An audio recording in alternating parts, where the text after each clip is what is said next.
মূল্যবান কথাই লিখছে দেখুন, শোনো শোনো মা বোনেদের বলি শোনো না, স্বামীর মনে মা বোনেরা ব্যথা দিও না, আমার নবীর ঘোষণা ঘটনা শোনো মা ফাতেমার, ঘটনা শোনো মা ফাতেমার, স্বামীর মনে মা বোনেরা ব্যথা দিও না, আমার নবীর ঘোষণা ঘটনা শোনো মা ফাতেমার, ঘটনা শোনো মা ফাতেমার, স্বামীর মনে মা বোনেরা ব্যথা দিও না, আমার নবীর ঘোষণা ঘটনা শোনো মা ফাতেমার। কি ঘটনা? যুদ্ধে যাবে হযরত আলী কারামাল্লাহু ওয়াজহু, তিনি প্রস্তুত হচ্ছেন আর মনটা খারাপ। কি হয় কবি ছন্দের মাধ্যমে আরো কি লিখছে দেখুন, যুদ্ধ করতে যাবে আলী হাতে নিল তলোয়ার, যুদ্ধ করতে যাবে আলী হাতে নিল তলোয়ার, মা ফাতেমা স্বামীর কাছে করলো এমন আবদার, মা ফাতেমা স্বামীর কাছে করলো এমন আবদার, মা ফাতেমা স্বামীর কাছে করলো এমন আবদার, যুদ্ধ থেকে ফেরার পথে আসবে যখন ঘরে, একটি নতুন কাপড় কিনে আনবে আমার তরে, একটি নতুন কাপড় কিনে আনবে আমার তরে। এই কথা শুনে হযরত আলী বড়ই দুঃখ পায়, যদি আমি শহীদ হয়ে যাই কে আনবে বলো কাপড় তোমার, কে আনবে বলো কাপড় তোমার, স্বামীর মনে মা বোনেরা ব্যথা দিও না, আমার নবীর ঘোষণা ঘটনা শোনো মা ফাতেমার। হযরত আলী মনটা খারাপ, আস্তে আস্তে চলে যা, আমার ফাতেমা কোনোদিন চাই না এই সময় আমাকে আবদার করলো, মনটা খারাপ করে যুদ্ধে চলে যায়। তারপরে কি ঘটনা? যখন ইমাম হাসান ইমাম হুসাইন ছোট্ট দুই নামাজা দুই নাতি আমার নবীর দরবারে এসে হাজির হয়, নানা গো আমার আব্বা মনটা খারাপ করে যুদ্ধে চলে যায়। কেন যুদ্ধে চলে যায়? আমার আম্মা এই কথা বলেছে তাই তার মনটা খারাপ। এই কথা শুনে আমার নবী আফসোস করে, হ্যাঁ আমার ফাতেমা এরকম কাজ করলো, আমার নবীর মনটা খারাপ, তিনি কাঁদতে থাকে। কি হয় কবি ছন্দের মাধ্যমে লিখছে দেখুন, যুদ্ধে দুঃখ ভরা হৃদয় নিয়ে আলী গেল রণে, দুঃখ ভরা হৃদয় নিয়ে আলী গেল রণে, নানার কাছে ছুটে এলো হাসান হোসেন, নানার কাছে ছুটে এলো হাসান হোসেন, আব্বুর কাছে নতুন কাপড় চেয়েছে আম্মি জান, তাই আব্বুর মনটা খুবই খারাপ ছিল যে সে পেরেশান, আব্বুর মনটা খুবই খারাপ ছিল যে সে পেরেশান, আব্বুর মনটা খুবই খারাপ ছিল যে সে পেরেশান। এই কথা শুনে দয়ার নবীর কান্না থামে না, কি ভুল করলো ফাতেমা, কি করলে বলো বেটি আমার, কি করলে বলো বেটি আমার, স্বামীর মনে মা বোনেরা ব্যথা দিও না, আমার নবীর ঘোষণা ঘটনা শোনো মা ফাতেমার। একদিন হয়ে গেল, দুদিন হয়ে গেল, 3 দিন হয়ে গেল, আমার নবী মা ফাতেমার ঘরে রোজ যেতেন, কিন্তু 2 দিন 3 দিন হয়ে যায় মা ফাতেমার ঘরে আর আসে না। মা ফাতেমা চিন্তা করে, আহা আমার আব্বা যে আমার মুখ না দেখে থাকতে পারে না, ঘুমায় না, সেই আমার আব্বা আমার ঘরে কেন আসে না? 2 দিন 3 দিন হয়ে গেল। ছুটে ছুটে মা ফাতেমা দয়ার নবীর দরবারে পৌঁছে যায়, আর পৌঁছানোর পরে দয়ার নবী মা ফাতেমার আওয়াজটা শুনে তিনি অন্যদিকে ঘুরে গেলে মা ফাতেমার মুখের দিকে তাকায় না। আর মা ফাতেমাকে সেদিন কি বলে? মা ফাতেমা প্রশ্ন করার পরে কবি ছন্দের মাধ্যমে লিখছে দেখুন, যার মুখ না দেখে ঘুমাতো না দয়ার নবীজি আমার, যার মুখ না দেখে ঘুমাতো না দয়ার নবীজি আমার। আর রাতের পরে রাত কেটে যায় মুখ দেখে না ফাতেমার, রাতের পরে রাত কেটে যায় মুখ দেখে না ফাতেমার, রাতের পরে রাত কেটে যায় মুখ দেখে না ফাতেমার, রাতের পরে রাত কেটে যায় মুখ দেখে না ফাতেমার। মা ফাতেমা ছুটে এলো আব্বা জানের কাছে, তবু বেটির মুখ দেখে না পেছন ফিরে আছে, তবু বেটির মুখ দেখে না পেছন ফিরে আছে। বলছে নবী ও গো বেটি বাড়ি ফিরে যাও, আগে স্বামীর কাছে ক্ষমা চাও, তবে করবে ক্ষমা আল্লাহ আমার, তবে করবে ক্ষমা আল্লাহ আমার। স্বামীর মনে মা বোনেরা ব্যথা দিও না, আমার নবীর ঘোষণা ঘটনা শোনো মা ফাতেমা। মা ফাতেমা এই কথা শুনে তিনি কাঁদতে কাঁদতে ছুটতে ছুটতে আর নিজের ঘরে পৌঁছে যায়। দরজাটা বন্ধ করে তিনি হেলান দিয়ে দরজায় বসে থাকে। আমার স্বামী কখন আসবে, আমার স্বামী কবে আসবে? এই স্বামীর জন্য এই স্বামীর মনে কষ্ট পেয়েছে, তাই আমার নবী আমাকে এই দুনিয়াতে আমার নবী কষ্ট পেয়েছে, আর আমার নবী যদি কষ্ট পায় আমার আল্লাহ কষ্ট পাবে। মা ফাতেমা চিন্তা করে আমার স্বামী কখন ঘরে ফিরবে। একটা সময় টুকটুক করে দরজায় আওয়াজ হয়, ফাতেমা দরজা খোলো। দরজা খোলার পরে মা ফাতেমা তিনি সব ঘটনা বলে, সবকিছু ওই যা কিছু লাগে তার স্বামীর সবকিছু যোগান দিয়ে ইন্তেজাম করে দিয়ে তার স্বামীর পা দুটোকে জড়িয়ে হাউ হাউ করে কাঁদে। স্বামী গো, তোমাকে কষ্ট দিয়েছি, তুমি আমার কথায় কষ্ট পেয়েছো, তাই আমার নবী আমার প্রতি কষ্ট পেয়েছে, আমার আল্লাহ আমার প্রতি কষ্ট পেয়েছে। তো মা ফাতেমা যখন তিনি কাঁদতে থাকে, হযরতে আলী তিনি বলে, হ্যাঁ আমি তো এই কারণে কষ্ট পাইনি, আমার কাছে কিছু নেই বলে তো কষ্ট পেয়েছি, চলো। তখন মা ফাতেমাকে নিয়ে আমার দয়ার নবীর দরবারে যায়। তারপরে কি হয় আর আমার নবী কি বলে শেষ কথায় লিখছে দেখুন, যুদ্ধ থেকে যুদ্ধ হতে হযরত আলী এলো যখন ঘরে, চাইছে ক্ষমা মা ফাতেমা পা দুটোকে ধরে, চাইছে ক্ষমা মা ফাতেমা পা দুটোকে ধরে। ক্ষমা করে দাও আমারে আর করব না এমন ভুল, ক্ষমা করে দাও আমারে আর করব না এমন ভুল।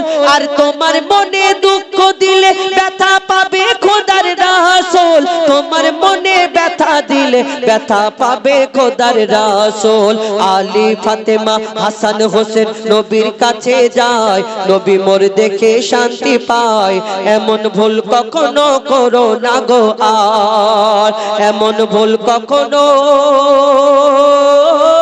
করো না গো আর।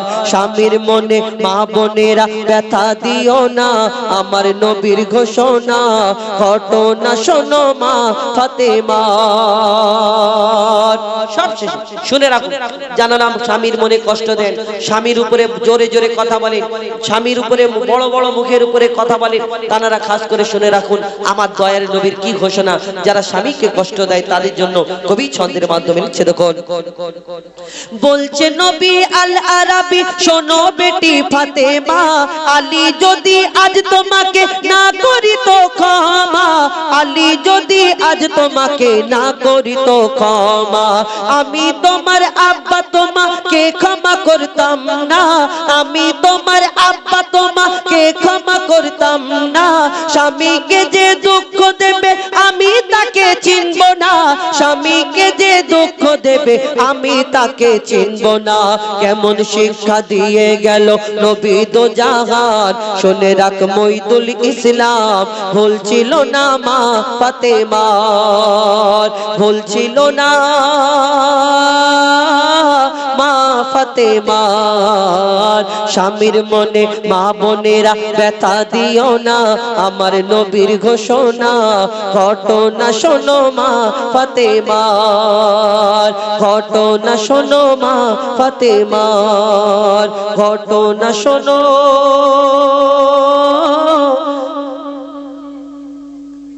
মা ফাতেমা। এটা কি শেষ গজল শহীদে কারবালা ইমাম হুসাইনকে নিয়ে। আমি আমরা হামদে বারি তালা দিয়ে শুরু করি এবং কারবালার গজল দিয়ে শেষ করি। এই শহীদে কারবালা ইমাম হুসাইনকে নিয়ে একটি গজল শোনাবো, উর্দু গজল, তারপরে আমরা আপনাদের কাছ থেকে বিদায় নেব। এটা একটু ভাসিয়ে দেবো একটু বেশি।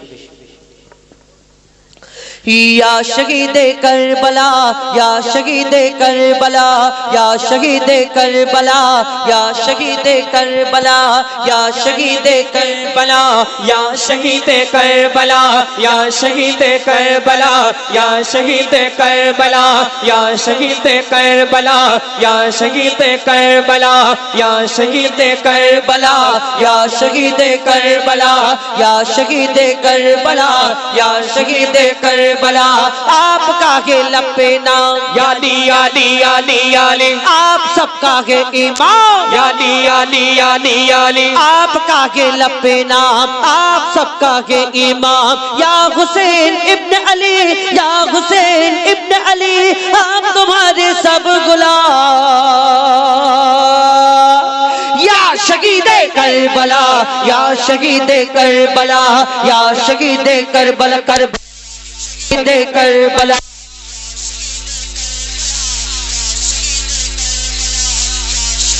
کربلا یا شہید کربلا سر کٹایا آپ نے یا علی علی علی علی گھر لٹایا آپ نے یا علی علی علی سر کٹایا آپ نے گھر لٹایا آپ نے کربلا کے گود میں کربلا کے گود میں کربلا کے گود میں خون بہایا آپ نے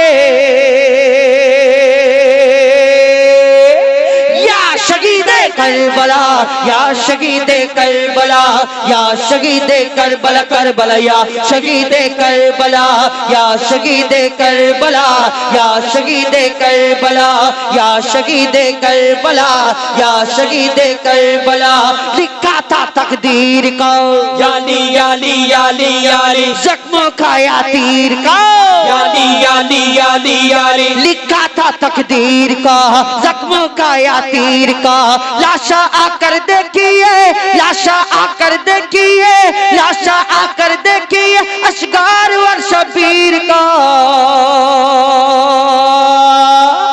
یا شہید کربلا یا شہید کربلا یا شہید کربلا کربلا یا شہید کربلا یا شہید کربلا یا شہید کربلا خشک ہے پیاسا گلا یا علی علی علی علی بوند پانی نہ ملا یا علی علی علی علی خشک ہے پیاسا گلا بوند پانی نہ ملا کس طرح زندہ رہے کس طرح زندہ رہے کس طرح زندہ رہے بالی شکینہ نے کہا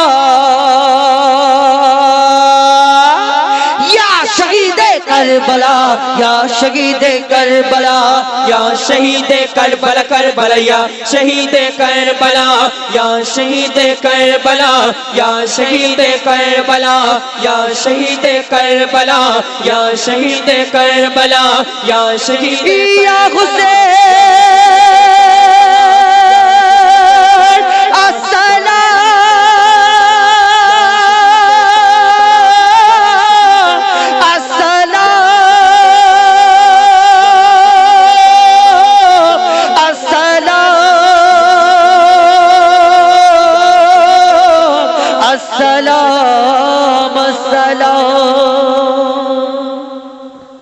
اللہ ہو اللہ ہو اللہ ہو اللہ ہو اللہ ہو اللہ ہو اللہ ہو اللہ ہو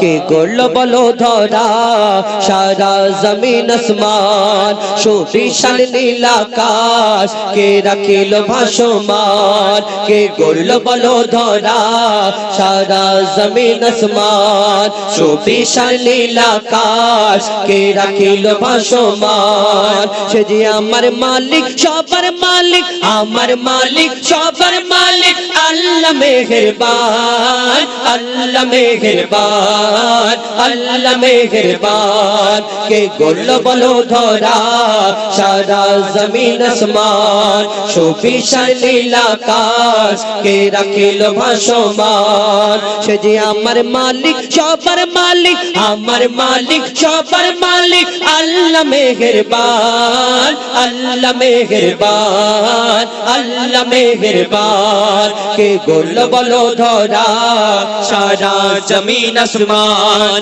সুবিশাল নীল আকাশ কে রাখিল ভাসমান দিগ দিগন্তে পাখির কণ্ঠে পলকে দিল মধুর সুর দিগ দিগন্তে পাখির কণ্ঠে পলকে দিল মধুর সুর কার গুণগান গেয়ে অবিরাম চলে তারা দুর্বহদূর দিগ দিগন্তে পাখির কণ্ঠে পলকে দিল মধুর সুর কার গুণগান গেয়ে অবিরাম চলে তারা দুর্বহদূর কে মায়ের মনে দিল এত মমতার টান কে মায়ের মনে দিল এত মমতার টান সে যে আমার মালিক সবার মালিক আমার মালিক সবার মালিক আল্লাহ মেহেরবান আল্লাহ মেহেরবান আল্লাহ মেহেরবান কে গোল বলো ধরা সারা জমিন আসমান সুবিশাল নীল আকাশ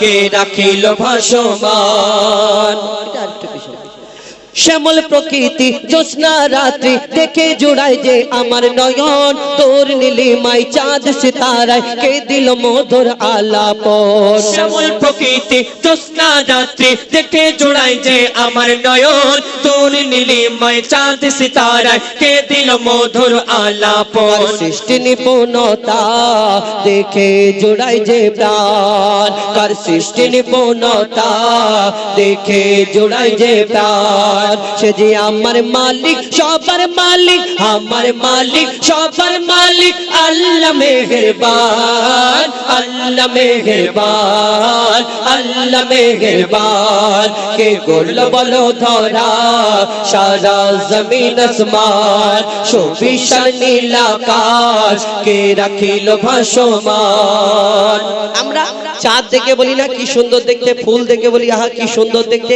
আবার কেউ কারোকে ভালোবাসলে পছন্দ করলে আমরা তাকে দেখে বলি আহা আল্লাহ তোমাকে ফুরসত করে বানিয়েছে তোমার থেকে সুন্দর দুনিয়াতে কেউ নেই বলি না আল্লাহর কি রে তোমার থেকে সুন্দর দুনিয়াতে কেউ নেই খারাপ ভাববে না ভালোবাসা শুধুই তাকে বলে না ভালোবাসা এই দুনিয়াতে আমরা যে যাকে পছন্দ করি যে যাকে ভালোবাসি মনে করি এর থেকে সুন্দর দুনিয়াতে আর কেউ নেই একদম এর কথাটা কাটা যাবে না কিন্তু ওকে একবার গিয়ে প্রশ্ন করা হোক যে তুমি যাকে এত পছন্দ করো এত সুন্দর মনে করো এত ভালো মনে করো এর থেকে সুন্দর যদি দুনিয়াতে আর কেউ না থাকে তাহলে তোমার এই ভালোবাসার সুন্দর জিনিসটাকে যিনি সৃষ্টি করেছেন সেই মহান আল্লাহ পাক রব্বুল আলামিন তাহলে তিনি কত সুন্দর হতে পারে আমরা কোনদিন ভাবি না কবি ছন্দের মাধ্যমে আরো কি লিখছে দেখুন তোমার নিয়ামত দেখে অবিরল করি শুকর তব সারাক্ষণ তোমার নিয়ামত দেখে অবিরল করি শুকর তব সারাক্ষণ সৃষ্টি তব যদি হয় এত সুন্দর না জানি প্রভু তুমি কেমন তোমার নিয়ামত দেখে অবিরল করি শুকর তব সারাক্ষণ সৃষ্টি তব যদি হয় এত সুন্দর না জানি প্রভু তুমি কেমন করদারে সিজদা করে কবি মুজিবুল আলাম করদারে সিজদা করে কবি মুজিবুল আলাম সে যে আমার মালিক সবার মালিক আমার মালিক সবার মালিক আল্লাহ মেহেরবান আল্লাহ মেহেরবান আল্লাহ মেহেরবান কে গোল বলো ধরা সারা জমিন আসমান সুবিশাল নীল আকাশ কে রাখিল ভাসমান সে যে আমার মালিক সবার মালিক আমার মালিক সবার মালিক আল্লাহ মেহেরবান আল্লাহ মেহেরবান আল্লাহ মেহেরবান আল্লাহ মেহেরবান আল্লাহ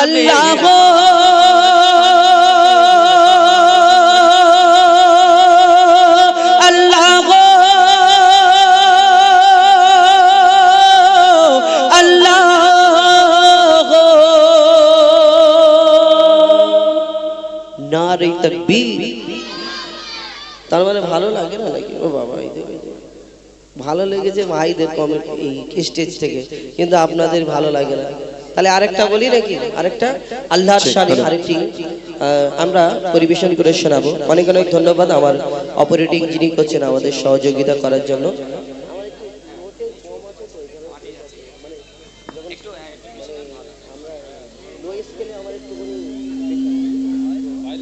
অনেক অনেক ধন্যবাদ আমাদের সহযোগিতা করার জন্য, সুন্দর যিনি আমাদের সাউন্ড সিস্টেম। তো আমরা এবার আরো একটি গজল শোনাবো আল্লাহর নাম সম্পর্কে। এটা একটু সরিয়ে নাও না, আরো ভালো হবে। আল্লাহর নাম সম্পর্কে আরো একটি গজল শোনায়। আর এই দুনিয়াতে দেখবেন কেউ কারোকে যদি আমরা পছন্দ করি, ভালোবাসি এবং ভালো লাগে আমার, যদি এটা থাক, আচ্ছা ঠিক আছে থাক ভাই, থাক এটা থাক। তো ও আচ্ছা মাঝখানে দাঁড়াতে হবে, ঠিক আছে। তো আমাকে ফোন করেছিলেন আমার হানজালা ভাই নাকি, ধরুন আমি এখানে এসেছি, আমার হানজালা ভাই আমাকে অনেকবার ফোন করেছেন, অনেকে ধন্যবাদ। তো এই ধরুন আমি একটা কথা বলি, আমার এই হানজালা ভাই কাছে এসেছি, আমি যদি পাশে যদি বসে বসে ওনার কানের গোড়ায় যদি শুধু বলি হানজালা ভাই হানজালা ভাই হানজালা ভাই হানজালা ভাই 10 বার বলি, কি খুশি হবে না? ওই ভাই আমার নাম বলছে, এক কাপ চা না খাওয়াবে। কিন্তু এই 10 বারের জায়গায় যদি আমি 100 বার যদি কানের গোড়ায় বলি হানজালা ভাই হানজালা ভাই, কিছুক্ষণ পরে দূর ভাই তুমি শুধু কানের গোড়ায় শুধু আমার নাম বললে হবে। আর এই 100 বারের জায়গায় যদি 1000 বার বলি হানজালা ভাই হানজালা ভাই হানজালা ভাই, রিডিং যদি বলতে থাকি, একটু রেগে যাবে বলে উনি স্টেজ থেকে পালাবে না, আমাকে বলবে দোষ, আমি চলে যাচ্ছি। কিন্তু এই দুনিয়াতে আমি এই দুনিয়াওয়ালার নাম বললাম তাই 1 কাপ চা খাওয়াবে, একটু বেশি বললে কষ্ট পাবে, তার বেশি বললে রেগে যাবে। কিন্তু আমরা এই দুনিয়াতে দুনিয়াওয়ালার নাম বললে কি ফায়দা হবে? শুধু 1 কাপ চা খাওয়া হবে। কিন্তু আল্লাহ তাআলার নাম আপনি যদি, এই দুনিয়াতে একটা নাম আছে, এই নাম যদি আপনি 100 বার কেন, 1000 বার কেন, লক্ষ লক্ষ বার, কোটি কোটি বার যদি বলতে থাকেন, দুনিয়াতে তিনি কোনোদিন কষ্ট পাবেন না, রাগান্বিত হবেন না। সেই নাম হলো আল্লাহ।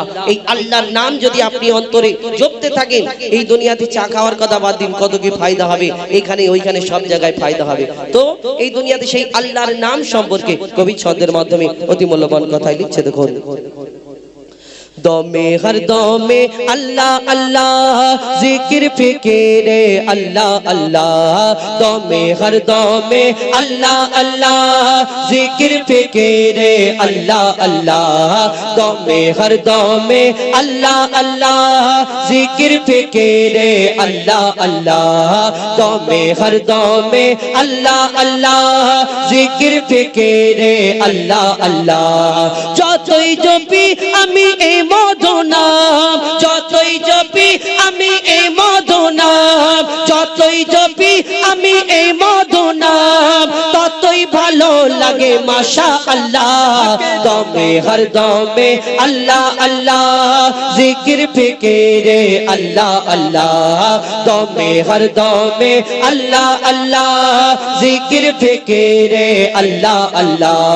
যতই জপি আমি এই মধু নাম, যতই জপি আমি এই মধু নাম, যতই জপি আমি এই মধু নাম, ততই ভালো লাগে মাশাআল্লাহ। দমে হর দমে আল্লাহ আল্লাহ, জিকির ফিকিরে আল্লাহ আল্লাহ, দমে হর দমে আল্লাহ আল্লাহ, জিকির ফিকিরে আল্লাহ আল্লাহ। এই নাম জপেছে ওরে যে জন, একুল ওকুলে ধন্য সে জন, এই নাম জপেছে ওরে যে জন, একুল ওকুলে ধন্য সে জন। সারা দুনিয়ার কোনায় কোনায়, সারা দুনিয়ার কোনায় কোনায়, সারা দুনিয়ার কোনায় কোনায় এই নাম শোনা যায় সুবহানাল্লাহ।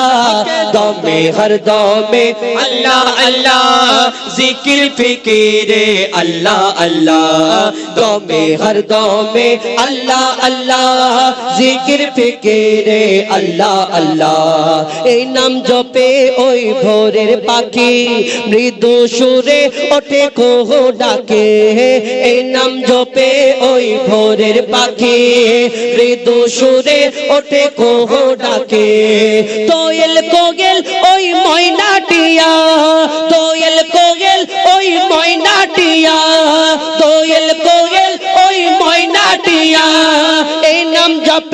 अल्हम्दुलिल्लाह दमे हर दमे अल्लाह अल्लाह जिक्र फिक्रे अल्लाह अल्लाह दमे हर दमे अल्लाह अल्लाह जिक्र फिक्रे अल्लाह अल्लाह এই নাম জপে ওই ভোরের পাখি এই নামে আছে এত মধু যত ডাকি বাকি থাকে শুধু এই নামে আছে এত মধু যত ডাকি বাকি থাকে শুধু মজিবুলের ওই নিরাশ দিলে মজিবুলের ওই নিরাশ দিলে মজিবুলের ওই নিরাশ দিলে এই নামে শান্তি জাযাকাল্লাহ দমে হর দমে अल्लाह अल्लाह जिक्र फिक्रे अल्लाह अल्लाह दमे हर दमे अल्लाह अल्लाह हो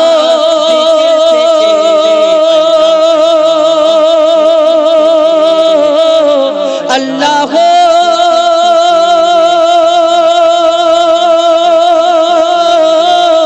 अल्लाह हो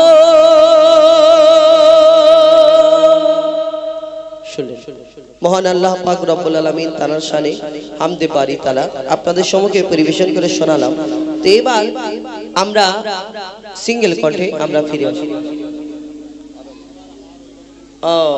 মানে আদমের কদম ধরে হাওয়া মা কেঁদে পড়ে, হাবিল কাবিল প্রশ্ন করে, এটা 2 নম্বর। আদমের কদম ধরে এটা হলো 1 নম্বর। হ্যাঁ ওটা তো বলবো, ওইটা যদি না বলি আমাদের অনুষ্ঠান সম্পূর্ণ হবে না। কেন আমাদের জীবনের একটা খুব বিখ্যাত গজল, হাবিল কাবিল প্রশ্ন করে হাওয়া আদমকে তোমরা মোদের বাপ মা তোমাদের মা বাপকে। সেই গজল ইনশাআল্লাহ পরিবেশন করে শোনাবো। এবং আদমের কদম ধরে হাওয়া মা কেঁদে পড়ে, ইশকে হাবিবে ঘুমিয়ে যারে লাল আমার, ঘুমিয়ে যারে লাল আমার কিছু নেই তোকে দেওয়ার। ইনশাআল্লাহ বলি। আমি কোনোদিন বলিনি, কিন্তু আমার এই পরিচয় আমি ছোটবেলা থেকে চেয়েছিলাম যে আমি ইশকে হাবিব, আমি কোন ইশকে হাবিবের গজল আমরা ছোটবেলায় গাইতাম, ইশকে হাবিব বাবলু সাহেব। আর ইশকে হাবিব আমার একটা এমন সম্পর্কে এমন হয় আমি কোনোদিন বলিনি, আপনারা কোনোদিন যদি জিজ্ঞেস করেন বুঝতে পারবেন। যাই হোক, কেন আমরা শিল্পীরা চাই যে প্রত্যেক মানুষ নিজের পরিচয় একটা পরিচিত হোক। তো ইনশাআল্লাহ আপনাদের সঙ্গে আমি সিঙ্গেল কণ্ঠে কিছু গজল পরিবেশন করে শোনাবো। হাবিল কাবিল প্রশ্ন করে। আর একটা আপনাদের জন্য আমি নতুন গজল তুলে ধরি, মন দিয়ে আপনারা ঘটনামূলক গজল শোনেন তো নাকি? ঘটনামূলক আপনাদের এই এলাকায় কি নাম? চটকাবেড়িয়া। এই চটকাবেড়িয়া শেখপাড়া যদি খুঁজে খুঁজে দেখেন, আমার গজলগুলো একটু অন্যরকম ভিন্ন ধরনের। তো যদি অসুবিধা হয় বলবেন, আমি চেঞ্জ করে দেবো, শুধু আওয়াজওয়ালা গজল বাদ দিয়ে আমি ওইটা গাইতে পারিনি। তো একটা ঘটনা বলি আপনাদের সম্মুখে। আপনার এই চটকাবেড়িয়া শেখপাড়ায় যদি খুঁজে খুঁজে দেখেন, কোনটা?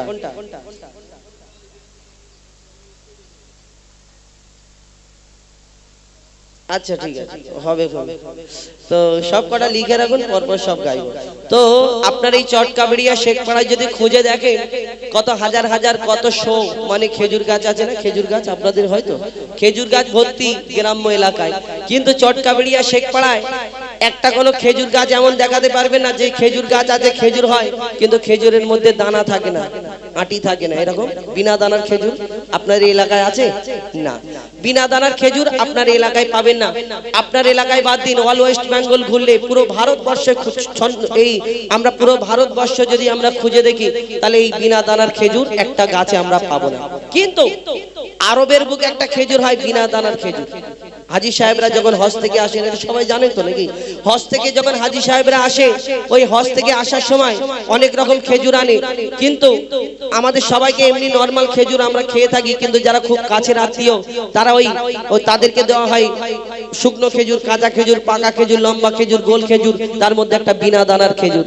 তাহলে এই বিনা দানার খেজুর, সব খেজুরের মধ্যে যদি দানা থাকে, এই বিনা দানার খেজুরটা হলো কোথা থেকে? এলো কোথা থেকে আমরা জানি না। এই বিনা দানার খেজুর কি ঘটনা, মন দিয়ে শুনতে হবে এই ঘটনামূলক গজল। তারপরে আমি ইনশাআল্লাহ হাবিল কাবিল প্রশ্ন করে হাওয়া আদমকে তোমরা আমাদের বাপ মা তোমাদের মা বাপকে, ওটা গাইবো। তারপর তারপরে ইয়া নবী মোহাম্মদ, ইয়া রাসূল মোহাম্মদ, তুমি মোর শাফায়াত, তুমি মোর শাফায়াত। এই গজল আমাদের জীবনে একটা খুব বিখ্যাত গজল, যে গজলের বাদাওলাতে আমরা শুধু পশ্চিম বাংলা নয়, আসাম, বাংলাদেশ প্রত্যেক জায়গায় অনুষ্ঠান করে থাকি। যে যাই হোক, আপনাদের দোয়া ভালোবাসা অনেক ব্যাপার আছে এতে। তো আমরা ইনশাআল্লাহ আপনাদের মনের মতো কিছু গজল শোনাবো, এই ঘটনামূলক গজল শোনাবো, বিনা দানার খেজুর। কিন্তু তার আগে আমরা আপনার নবী দো জাহানের বাদশা হুজুর আকরাম সাল্লাল্লাহু আলাইহি ওয়াসাল্লাম তার সম্পর্কে লিখছে দেখুন। बेमिसाल बेमिसाल बेमिसाल बेमिसाल बेमिसाल बेमिसाल बेमिसाल बेमिसाल बेमिसाल बेमिसाल बेमिसाल बेमिसाल बे ओगो बेमिसाल नबी मोर তোমার নাই তুলনা ওগো বেমিসাল নবী মোর তোমার নাই তুলনা ওগো বেমিসাল নবী মোর তোমার নাই তুলনা ওগো বেমিসাল নবী মোর তোমার নাই তুলনা ধন্য হলো কাবা ধন্য সারাগে জামানা ধন্য হলো কাবা ধন্য সারাগে জামানা নূরের আভায় জগৎ চমকায় নূরের আভায় জগৎ চমকায় চমকায় সারা কায়না ধন্য হলো কাবা ধন্য সারাগে জামানা ওগো বেমিসাল নবী মোর তোমার নাই তুলনা ওগো বেমিসাল নবী মোর তোমার নাই তুলনা ওগো বেমিসাল নবী মোর তোমার নাই তুলনা ওগো বেমিসাল নবী মোর তোমার নাই তুলনা তোমার ওসিলায় শান্ত ধরাই বয়ে বেড়াই মৃদু বাতাস বয়ে বেড়াই মৃদু বাতাস তোর নীলিমায় চাঁদ সিতারা বিনা খুঁটিতে রয় আকাশ বিনা খুঁটিতে রয় আকাশ তোমার নামের তালে বগে চলে নামের তালে বগে চলে সাগরে উর্মি মালা ধন্য হলো কাবা ধন্য সারা এ জামানা ওগো বেমিসাল নবী মোর তোমার নাই তুলনা ওগো বেমিসাল নবী মোর তোমার নাই তুলনা ওগো বেমিসাল নবী মোর তোমার নাই তুলনা ওগো বেমিসাল নবী মোর তোমার নাই তুলনা আল্লাহ 1,00,000 অথবা 2,24,000 নবী অর্থাৎ পয়গম্বর আল্লাহ সৃষ্টি করলেন। এক একটা নবীকে এক এক রকম খুবই দান করলেন। কোন নবী পশু পাখির ভাষা বুঝতে পারতো, কোন নবী মুর্দাকে জিন্দা করে দেখিয়েছেন, কোন নবী এই দুনিয়াতে আশাবাড়ির কামাল দেখিয়েছেন, কোন নবীকে আল্লাহ রূপের রাজা করে দুনিয়ার মধ্যে পাঠালেন। ওই ইউসুফ নবীর রূপ দেখে আল্লাহ তাআলাকে এত সুন্দর করে পাঠালেন। বিবি জুলাইখা তার প্রেমে ফিদা এবং ইউসুফ নবীর রূপ দেখে মিশরের সুন্দরী সুন্দরী নারীরা আপেল কাটতে গিয়ে হাত কেটে ফেলে। ইউসুফ নবীকে আল্লাহ এত সুন্দর করে বানালেন, এই দুনিয়াতে মিশরের সুন্দরী নারীরা যদি ইউসুফ নবীর দিকে তাকিয়ে যদি হাত কেটে ফেলে, তাহলে আমার নবীকে আল্লাহ শ্রেষ্ঠ করে ঘোষণা করলেন। যদি আমার নবীকে তারা দেখতে কি করতো? কবি ছন্দের মাধ্যমে অতি মূল্যবান কথা লিখছে দেখুন। ইউসুফ নবীর রূপেতে পড়ে কত নারী কেটেছে হাত কত নারী কেটেছে হাত ইউসুফ নবীর রূপেতে পড়ে কত নারী কেটেছে হাত কত নারী কেটেছে হাত দেখতো যদি তারা তোমাকে কলিজা কেটে দিত বাদ কলিজা কেটে দিত বাদ লাবণ্যময় চেহারা তোমার লাবণ্যময় চেহারা তোমার করি কি রূপের বর্ণনা ধন্য হলো কাবা ধন্য সারা গে জামানা ওগো বেমিসাল নবী মোর তোমার নাই তুলনা ওগো বেমিসাল নবী মোর তোমার নাই তুলনা ওগো বেমিসাল নবী মোর তোমার নাই তুলনা ওগো বেমিসাল নবী মোর বেমিসাল বেমিসাল বেমিসাল বেমিসাল বেমিসাল বেমিসাল বেমিসাল বেমিসাল বেমিসাল বেমিসাল বেমিসাল বেমিসাল এবার ঘটনামূলক গজল শোনাবো। দাদা আমি কিছু মনে করবেন, আমি একটা কথা বলি। অন্যান্য শিল্পীরা কি আর নিজেরা অপারেটর নিয়ে আসে, আমরা তো পারি না, যাকে আমরা চেষ্টাও করি না, কারণ যে যার মাইক, যেমন আমার গলাটা আমার কাছে ভালো, আমার দাদার মাইক ওনার সেট উনি ওনার মতো চালাবে। আর এখন ওয়েদার চেঞ্জ হওয়ার কারণে প্রত্যেক মানুষের প্রায় শরীর খারাপ, আমাদেরও অনেক দিন থেকে আমরা প্রত্যেক দিন রাত জাগছি, একটু অসুবিধা, আপনি আমাদের সহযোগিতা করবেন। যতটুকু বলছি কষ্ট পাবেন, রাগ করবেন না, মানে ঠান্ডার সময় ঘাম বের করে ফেলছি, বুঝতে পারছেন, একটু কষ্ট হচ্ছে। আমার কয়েকদিন হলো আমাদের শরীরটা খুব অসুস্থ, কিন্তু একটুখানি মানে দম টানছে। আর কি করলে হয় আমি ওটা জানিনি, আপনাকে বলতে পারবো না, কি করলে আপনি করবেন। যাই হোক, আপনাদের সম্মুখে এবার ফরমাইশ মোতাবিক গজল শোনাবো। হাবিল কাবিল প্রশ্ন করে, হাওয়া আদমকে তোমরা আমাদের বাপ মা, তোমাদের মা বাপকে, এটা শোনাবো না। শুনতে হলে কিন্তু জোরে তাকবীর দিতে হবে তো, হ্যাঁ তাকবীর দাও, নারে তাকবীর। এই আস্তে আস্তে হচ্ছে কেন, জোরে জোরে দিতে হবে, আস্তে আস্তে দিলে হবে না। আর যে সব থেকে জোরে দেবে, আমি তো লজেন্স নিয়ে আসিনি বাবা, এই যে ডাব্বা করে লজেন্স নিয়ে আসবো, তোমাকে দেবো, তারপরে বই টই এরকম ব্যাপার আমার কাছে কিছু নেই ওই রকম। যে জোরে সব থেকে তাকবীর দেবে, আমার ব্যাগ থেকে আমি যা হোক একটা কিছু দিয়ে যাবো শেষে যাওয়ার সময়, কিন্তু যে সব থেকে জোরে তাকবীর দেবে তাকে দেবো শেষে দে, এখন না, মিডিলে ডিস্টার্ব করলে হবে না, ঠিক আছে? আমার পকেটে আছে, দেবো তোমাদের। জোরে দাও, নারে তাকবীর। এই আওয়াজ, এর থেকে জোরে হবে না। এই দেখ আমার হাতে আছে, দেবো, দেখাতে হবে, এই দুটো আছে, দিয়ে যাও, ঠিক আছে? যে সব থেকে জোরে তাকবীর দেবে আমি তাকে দেবো। দেখি সব থেকে জোরে দেবে, নারে তাকবীর। দেখেছেন, যে এইটা বের করি যে তাকবীর জোরে হয়ে গেল, খুব শিয়ানা না? ঠিক আছে, একটুখানি পরে দেখো, পরীক্ষা করি, যে সব থেকে জোরে দেবে তাকে দেবো, ঠিক আছে? আমার দাদারা আছে, আমার হানজালা ভাই, আমাদের ভাইরা আছে সব, তো এই